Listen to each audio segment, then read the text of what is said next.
Every dream begins the same way, as a fragile whisper in the silence of your soul. You see something in your mind that does not yet exist in the world.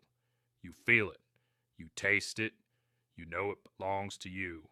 And yet, if that vision is not fueled by fire, it will wither and vanish like smoke in the wind.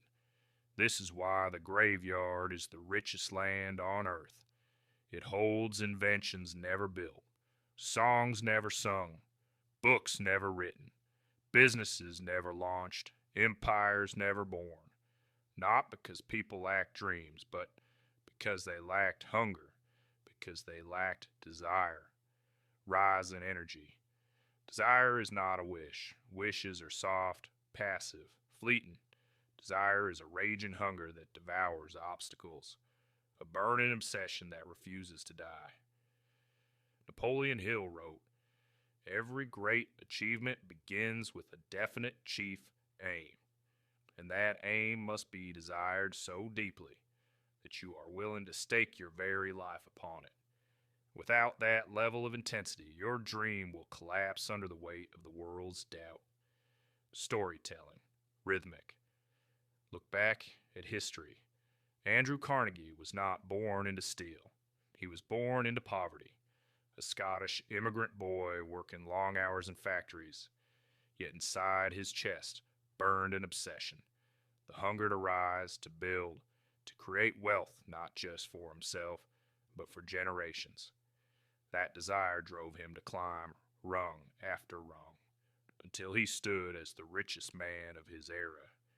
Henry Ford was not born into cars. He was born on a farm, fixing watches, tinkering with machines. But inside, there was hunger. The hunger to put the world on wheels. The hunger to make freedom accessible to every working man. And when the world mocked him, when bankers told him horses are here to stay, his hunger would not be silenced. Impactful pause. You see, the world belongs to the obsessed. The universe yields to the one who burns with a vision so bright that no setback can dim it. Thomas Edison failed thousands of times, thousands, but he kept going because his desire to bring light to the world was greater than his fear of looking foolish. Walt Disney was told he lacked imagination. He was fired from a newspaper for being uncreative. He faced bankruptcies, betrayals, rejection after rejection. But his desire to build a kingdom of magic for children would not die. And today, his name is synonymous with wonder. Direct to the viewer. Intense, challenging. And what about you? What burns inside you right now? Is it strong enough to wake you up in the dark of night? Is it fierce enough to pull you forward when everything in you wants to quit? Because here is the truth. The size of your dream means nothing without the intensity of your desire. A weak hunger cannot lift heavy obstacles. A faint craving cannot withstand the storms of failure. Only a raging fire can forge steel. Contrast, sharp delivery. Most people mistake interest for desire. Interest is casual. Desire is committed. Interest says, "I'll do it if it's convenient." Desire says, "I will do it no matter what." Interest quits when it gets hard. Desire digs deeper. Interest complains about circumstances. Desire creates new circumstances. Interest watches others succeed. Desire refuses to rest until it succeeds itself. Driving home the truth. This is why so many die with regrets. They had dreams, yes, but dreams without hunger are nothing more than fantasies. They vanish in the daylight of difficulty. They cannot stand the heat of rejection, the weight of criticism, the grind of discipline.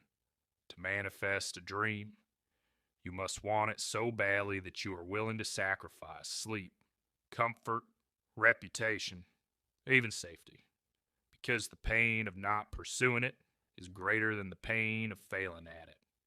epic close of section. Desire is not optional. It is the starting point of all greatness. The Wright brothers did not have money or status or education.